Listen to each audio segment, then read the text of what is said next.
La U de Estéreo. Las 5 de la tarde, 28 minutos. Continuamos nosotros hoy haciendo un diálogo, más que academicista, es un diálogo en torno a unos referentes bien puntuales sobre José Eustacio Rivera y su excelente novela En la vorágine. Una cosa por anotar antes de entrar en los nombres que aparecen en la vorágine, por qué José Eustacio Rivera pone unos nombres a unos personajes que van a denotar y van a connotar mucho en la obra de José Eustacio, y que el profe Rafa hoy, repito, le hacemos la aclaración a todos nuestros oyentes, porque me he encontrado amigos en la calle, chévere, profe, lo que están haciendo con la literatura colombiana. Esperamos que no suene eso a extremada academia. Desde aquí le decimos que no vamos a tocar esto con el academicismo, aunque no tenemos nada en contra de la academia. Dice una parte de esa biografía del maestro José Eustacio. Por cuenta propia viajó a Nueva York, a donde llegó a finales de abril. Residió primero en el Hotel Le Marquis y luego en un apartamento en las cercanías del Central Park.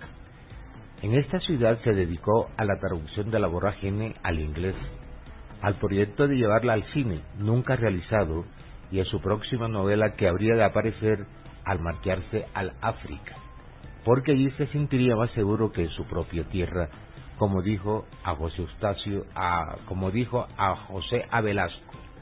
Los oscuros manejos del representante de la empresa petrolera Standard Oil, el capitán Flanagan, los tratos secretos e irregulares de altos funcionarios del gobierno, como Carlos Adolfo Ureta, la indelicada actitud del exministro Esteban Jaramillo, y hasta los sobornos al consejero espiritual del estadista Dr. Cerda, opuesto a la firma del contrato entre la Standard Oil y el Estado colombiano para la construcción del oleoducto Cartagena-Barranca Bermeja, eran parte del explosivo material que Rivera se disponía a manejar con su pulcritud moral para su nueva obra. Mire que él también vivió su obedreche. Así es. Muy buenas tardes. Rafa, muy buenas tardes y bienvenido a Amantes del Círculo por la Rafael Ayala. Como siempre, gracias por invitarnos a estos paliques tan amenos. Queremos saludar a todos los amigos y amigas que también me han dicho que están atentos a escucharnos en el día de hoy en diferentes lugares de Bogotá. Bueno, quisiera empezar hoy por hablar de los personajes de la vorágine, antes de empezar a hablar de la vorágine, y sobre todo del acto creativo que tuvo José Eustacio Rivera de nombrar a los personajes. Yo creo que todos los que han hecho literatura, todos los que han querido escribir un buen vallenato, hacer una buena canción donde van a usar un nombre, lo piensan y lo repiensan muchas veces para darle a ese, digamos, conjunto de características físicas y psicológicas, pues claro, un nombre que lo identifique y que le permita quedar en la memoria del colectivo. No es un ejercicio fácil nombrar a los personajes, y por eso hoy quisiera empezar porque nos preguntemos, bueno, y los nombres, ¿qué mensaje puede llegar a tener en sí mismo, que de alguna manera es la propuesta que hizo José Eustacio para sus personajes? Por ejemplo, en mi caso, Rafael es un nombre muy antiguo. Fíjate que le decían Rafael a los atalayas del templo de Jerusalén. Es decir, que mi nombre tiene por lo menos unos 5.000 años de historia. Después, a ese nombre le colocaron Medicina de Dios, y muchos años antes atrás era un arcángel. De alguna manera, entonces uno dice, bueno, el significado de Rafael es algo así como medicina, como vigilante, como una persona que está pendiente de... Miremos, por ejemplo, Sofía, otro nombre muy antiguo en la historia de la humanidad, que es, ya sabemos, un apócope de sabiduría, de conocimiento. Y sobre eso se escribió el libro de Sofía, ¿se acuerdan? Claro, la novela muy linda de que nos cuenta de manera didáctica a una niña la historia de la Sofía. Y por otra parte, por ejemplo, otro nombre, Ana, que es esa mujer que no podía tener hijos, y que finalmente queda muy abuela embarazada y se pone a rogarle pues a Jehová, ¿cierto? A Yahvé, que le salve ese hijo y efectivamente lo logra tener.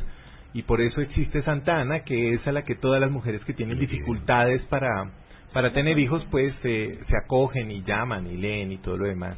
Entonces fíjense que dentro de los nombres hay un significado muy grande, no solo en Occidente. Fíjate que los mayas tenían algo que es muy bonito. Los mayas tenían 2 nombres para cada uno de los seres que nacían en su cultura. Se los daba el sacerdote. El primero era el nombre común con el que todos lo iban a reconocer. Pero el nombre... El mundo árabe también utiliza este tipo de ¿verdad? Bueno, mira, los mayas entonces cuando nacía un niño, Arminio, Mónica, imagínense que le daban un nombre común y le daban el nombre secreto del calendario que le correspondía. Y le decían, ese nombre secreto nunca lo digas, porque si alguien llega a conocer tu nombre, tendrá poder sobre ti. Si llega a conocer ese nombre secreto, tendrá poder sobre ti. Entonces, por eso fue que le dije, bueno, Mónica, averíguate cuál es el origen de tu nombre, que es más que el origen, significado, ¿cierto? Porque el origen, bueno, cada padre tendrá la razón, sus razones para hacerlo, pero ese nombre que está en la cultura de alguna manera transmite un significado. ¿El tuyo cuál es, Mónica? Cuéntale a los oyentes de la UT Estéreo 90.4. Bueno, mi nombre, según San Google, dice que este procede de la forma antigua griega monos, solo, único, y la filosofía explica a monismo como uno y pues el pluralismo muchos. En una traducción también significa solo una, y es aquel que vive de forma íntima espiritual. Existe también la parte etimológica, que es menos común, que dice que deriva del moneo, que es llamar la atención. Además, Santa Mónica fue la madre de San Agustín y pues... ¿Y tú eres una mujer que llama la atención? No. Claro, con tu voz, la de todos los oyentes. No, ella no lo percibe, pero sí, ella llama la atención en el sentido de que... No es mi intención. Sí, no es la intención, pero sí, ella fíjate, es una niña que tiene sus seguidores. Hacemos la aclaración para nuestros oyentes que esto no estamos leyendo ni la carta astral, ni vamos a... numerología. No, porque tú sabes como a veces el oyente mal pensado, no. ni vamos a repasar, ni vamos a reemplazar al maestro, ¿cómo que se llama? Cuartas. Bueno, sí. No vamos a reemplazar a ninguno de esos maestros de ninguna otra manera. No. Queremos que esto es serio. Así es. Mónica, la connotación de tu nombre. Carolina. Bueno, son 2 nombres, entonces el primero, Judy, es un nombre de origen hebreo, femenino, y hace alusión a Judith, que es un nombre bíblico y significa alabanza divina. Y Carolina es un nombre que su origen germánico es Karl. Carolina es una variante de los nombres Carla y Carlos, tienen el mismo origen en el término gramatical Car, y hace referencia a la fortaleza. Por lo tanto, el significado de mi nombre es mujer fuerte. ¿Y lo eres? Sí, me siento identificada con los 2. ¿Y qué te ha hecho fuerte? Las circunstancias de la vida, yo creo. Los golpes de la vida. Hoy por fin vamos a descifrar un misterio. ¿Qué significa Arminio? Mire, Arminio procede de un caudillo querusco, germano de nacimiento, pero ciudadano romano. Arminio también perteneció a esas tribus germanas para resistir efectivamente los embates de las regiones romanas. Arminius o Arminio es una variante latinizada del nombre germano Armin. Se convirtió en un personaje popular en Alemania. Se fue contra el Imperio Romano y esto le causó una serie de contratiempos al gran Arminio. Hay que recordar también que el Imperio, a través de el emperador Augusto arremete contra Arminio y de una u otra manera se hace importante porque fue uno de los grandes luchadores que se rebela contra el Imperio Romano. ¿Por qué llegó mi nombre? Porque mi padre se vio una película sobre historia. Ya mi vio padre, Arminio sí, un guerrero. Un guerrero. ¿Y su merced ha sido un guerrero en la vida? Toda la vida he luchado con la espada y el escudo. Fíjense que José Eustacio Rivera, al momento de nombrar a los personajes de la vorágine, partió de ese principio literario de que los nombres determinan la esencia del carácter de lo nombrado. Miremos cuáles son los nombres que él le coloca a sus personajes. Pues además de Arturo Cova y de Alicia, está Luciano Silva, Elí Mesa, Clemente Silva, Ramiro Estebanés, Esteban Ramiro, Alicia, Funes, Narciso Barrera, Aquiles Baquiro, Clarita, Fidel Franco, Griselda, Rafo, Roberto, Airán y Cayeno. Son los personajes, digamos, que nos va a presentar él a medida que va haciendo ese viaje que arranca aquí en los cerros, va a los llanos del Casanare, recorre los ríos y termina en la selva. Miremos qué significa Luciano Silva, que es uno de los personajes importantes. Dice luz ya no, ¿ve? Y Silva de selva. Luciano Silva entonces era ese personaje donde la luz ya no existía porque la selva se la había robado. Clemente Silva, la bondad en la selva, ¿cierto? Clemente fue una persona que lo ayudó, que lo rescató, que lo estuvo mirando, ¿cierto? Ramiro Estebanés es el nombre de una persona que después se lo va a cambiar por Esteban Ramiro. Y fíjense que es el cambio de personalidad de una persona influida por esta aventura en la selva. Ramiro Estebanés termina siendo Esteban Ramiro, o sea, cambia el nombre para indicar este individuo es uno al comienzo y va a ser otro al final. Alicia tiene un nombre muy bello, aliciente, que es la motivación, la que mueve a hacer cosas. Funes, ese personaje malvado que todos odiamos en la vorágine, es funesto, ¿no? Imagínense Narciso Barrera, que es ese negrero explotador, ¿cierto? Que pues es una barrera para la gente y es un narciso porque es un ególatra que se muere. Claro, afortunadamente tiene el final que se merece, muere devorado por las pirañas. Aquiles Baquiro, Aquiles, que es una remembranza de ese héroe griego, ¿cierto? Que tenía un talón, que tenía una debilidad, y Baquiro porque era, digamos que un llanero que sabía mucho de vacas.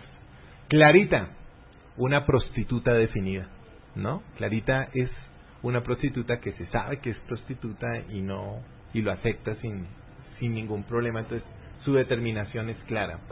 Fidel Franco es, por ejemplo, fiel y franco, ¿cierto? Griselda, mira lo interesante, gris. Correcto. Tiene una tonalidad indecisa en su personalidad, ¿no? Rafo viene de faro. Efectivamente, en un momento difícil en el que Arturo está así súper preocupado, mirando qué está pasando, se convierte en el faro de la existencia. La luz. Sí, la luz. Roberto Pulido es un ladrón de buenos modales. Roberto Pulido. Correcto. Es un ladrón pero es una persona que se presenta siempre con muy buenos modales, muy bien vestido. Bueno, como nos han contado en Bogotá que mucha gente termina estafada, no, pero es que los ladrones venían bien vestidos. Bueno, eran unos ladrones, unos robber pulidos. Ahora de blanco porque se dice rateros y ladrones de cuello blanco. Así es, sobre todo de cuello blanco.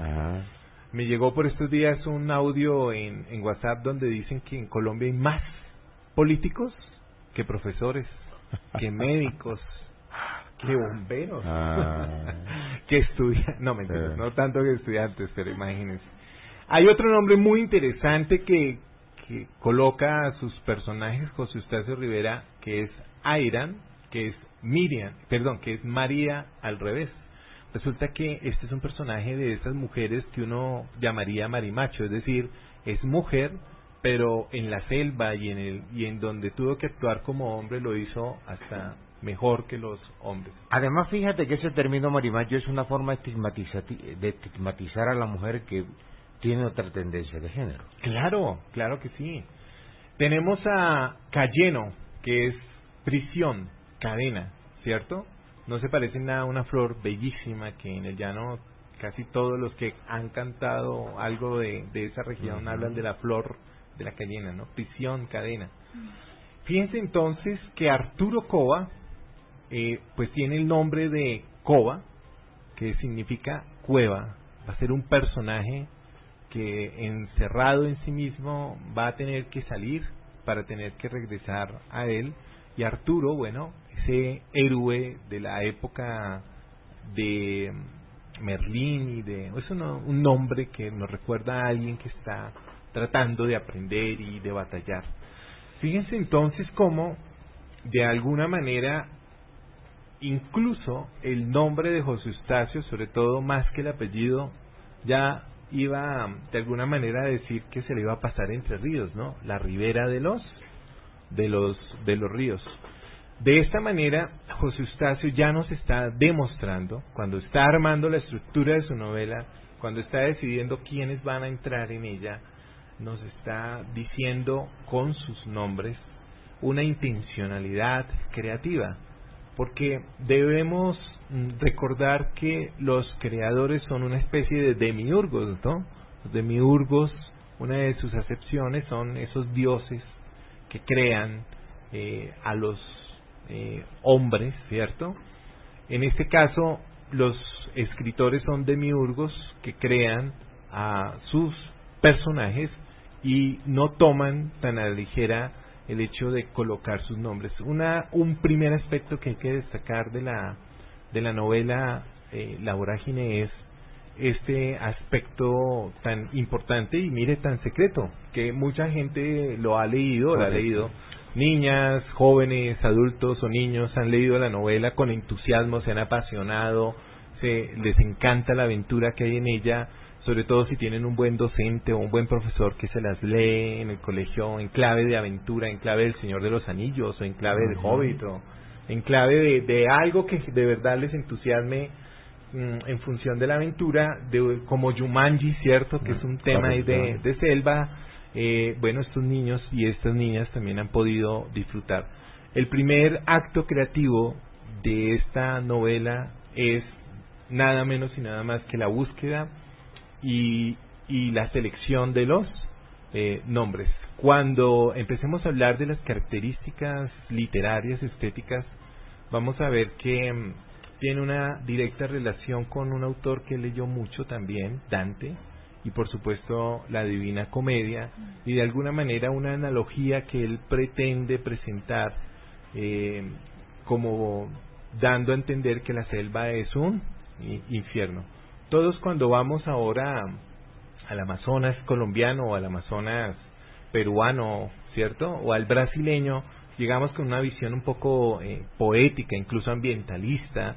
Visitamos ese río enorme, lo navegamos, vamos a los lagos del Poporo, estamos en Leticia, navegamos hasta el parque Amacayacú, ¿cierto? Caminamos desde Amacayacú hasta Puerto Nariño, conocemos la selva, bueno, sentimos su energía, pero cuando uno está tratando de entender una persona que estuvo allá, uno de los primeros colombianos, uno de los primeros bogotanos, uno de los primeros expedicionarios que están tratando de descubrir ese mundo, bueno, es una visión. Yo digo que la sensibilidad de José Eustacio, menos mal que la tenía, que la había cultivado, que estaba ahí, porque, bueno, aprovechó esa oportunidad y nos dejó esta obra que desde su nombre, La Vorágine, tiene muchas connotaciones.